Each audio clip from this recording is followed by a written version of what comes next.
दीप्तिनंदन ठाकुर जी, मैं आपसे समझना चाहूंगी कि सनातन में कट्टरता की क्या जगह है और हाल फिलहाल में क्या आपको लगता है कि कट्टरता बढ़ गई है, चाहे फिर वो गौरक्षा के नाम पर हो या फिर अपने धर्म और परंपरा को संजोने के नाम पर हो? नहीं, देखिए, कट्टरता की कोई जगह सनातन में नहीं है, लेकिन जब सनातन पे कोई आक्रमण करे, जैसे आप एक बात को समझो, राम जी की इस पत्नी का हरण हुआ, राम जी गए सीता जी को लाने के लिए लंका में। राम जी ने कई बार कहा कि भाई सीता युद्ध ना हो, युद्ध ना हो, युद्ध ना हो।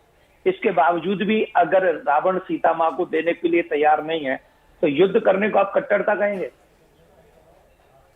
कट्टरता कहेंगे? वो तो कट्टरता नहीं है ना, सेल्फ रिस्पेक्ट है ना, सेल्फ सेफ्टी है। तो अगर सेल्फ सेफ्टी हम नहीं करेंगे तो फिर कौन करेगा? कट्टरता में एक डिफरेंट थिंग है। कट्टरता में कि तलवार लेके निकल जाओ, जो मुझे मेरे धर्म को नहीं मानता उसे मार डालो, ये कट्टरता है। ये कट्टरता नहीं है कि कोई मेरे घर में आक्रमण कर रहा है और मैं अपने आप को, अपने बच्चों को नहीं बचा सकूं, इसे कट्टरता नहीं कहते। और गौरक्षा के नाम पर जिस तरह से मॉब लिंचिंग की घटनाएं बढ़ी हैं, उसको क्या कहेंगे आप? गौ हत्या करने वालों को आप क्या कहेंगी? नहीं, गौ रक्षा के नाम पर देखिए, अगर कोई चीज पूछना चाहता हूँ, गौ हत्या करने के लिए जो गौ हत्या कर रहे हैं उसको आप क्या कहेंगे? देखिए, अगर कोई चीज बैन है, देश के कानून के खिलाफ है, तो कानून है उसके लिए अपना काम करने के लिए आप पुलिस में जाइए, एफआईआर लिखवाइए। इतनी सारी गाय जो हैं, देखिए इतनी सारी गाय जो है, सुनने को मिलता है कि ट्रक पैसे, सुनिए ना एक मिनट, कितनी जगह ये सुनने को मिलता है कि गाय रक्षकों ने गौओं के भरे ट्रक रोक लिए, लेकिन बाद में वही ट्रक छोड़ दिए गए। और कितनी जगह ये सुनने को मिलता है कि जब गाय दूध देना बंद कर देती है, उन्हें घर से बाहर निकालने वाले कौन होते हैं? वो हिंदू नहीं होते। जब गाय सड़कों पर घूमती हैं, जब वो दूध देना बंद कर देती हैं या बीमार हो जाती हैं, तो उन्हें सड़कों पर निकालने वाले भी तो हिंदू धर्म के लोग ही होते हैं। मुसलमान तो गाय पालते नहीं। लेकिन वो दोषी हैं, वो भी दोषी है मेरी नजर में।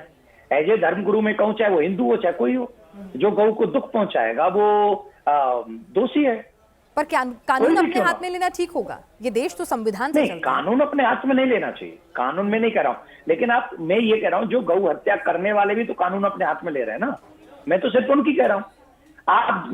मेरे पास में काफी गौ भक्त आते हैं जो कहते हैं, महाराज हम गौ बचाने के लिए गए, फलाने व्यक्ति भी, एक यहाँ पे आप गुड़गांव में चले जाए, गुड़गांव की कथा है, सॉरी एक खबर है, हम कथावाचक इसलिए बार बार कथा निकलता है।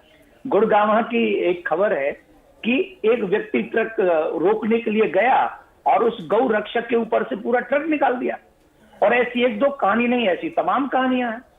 तो हमें ये निर्णय करना होगा कि गौ हत्या नहीं होनी चाहिए। गौ, अगर 100 करोड़ सनातनी, 110 करोड़ सनातनी गौ को अपनी माँ कहते हैं, तो माँ कहने वालों की रिस्पेक्ट तो हमको करनी पड़ेगी ना गौ माता की। हम क्यों गौ हत्या करना चाहते हैं? क्यों बार बार हम गौ को कहते हैं कि ये मेरी मर्जी है, मैं चाहे ये खाऊं, मैं ये चाहूं वो? ऐसा नहीं होगा ना। सनातन नॉर्थ ईस्ट के कई स्टेट में गाय का मांस खाना बैन नहीं है ना सर? क्यों? नॉर्थ ईस्ट के कई स्टेट हैं जो इसी देश में आते हैं, वहां तो लोग बाग खाते हैं, तो वहां तो बैन नहीं है ना। ये काम तो सरकारों का है ना। नहीं, सरकारों का, हम सरकार से आपके चैनल के माध्यम से कह रहे हैं ना। चाहे नॉर्थ ईस्ट की कितनी भी सरकारें हो, उनसे भी हम कह सकते हैं ना कि आप जिस देश में रह रहे हैं, 110 करोड़ सनातनी है, अगर 110 करोड़ सनातनी गौ को अपनी माँ कहते हैं और 2-4 मॉडर्निस्ट के नाम पे कहते हैं मेरा मन करे मैं खाऊंगा, तो इतनी बड़ी संख्या जो सनातनियों की है, उनकी इच्छा की भावना। 65 में कितना बड़ा आंदोलन हुआ था गौ हत्या रोकने के लिए, कितने संत मरे गए थे, कितने संतों को गोली लगी थी, और उसके पीछे आज तक कोई क्यों नहीं जांच होती है? क्यों आज तक सनातनियों की भावना की रक्षा नहीं होती है कि अगर गौ माता को ये गौ माता कहते तो गौ हत्या नहीं होनी चाहिए, पूरे देश में नहीं होनी चाहिए। अगर इस देश में भी गौ हत्या होती रही तो हिंदुस्तान में और पाकिस्तान में क्या अंतर रहेगा?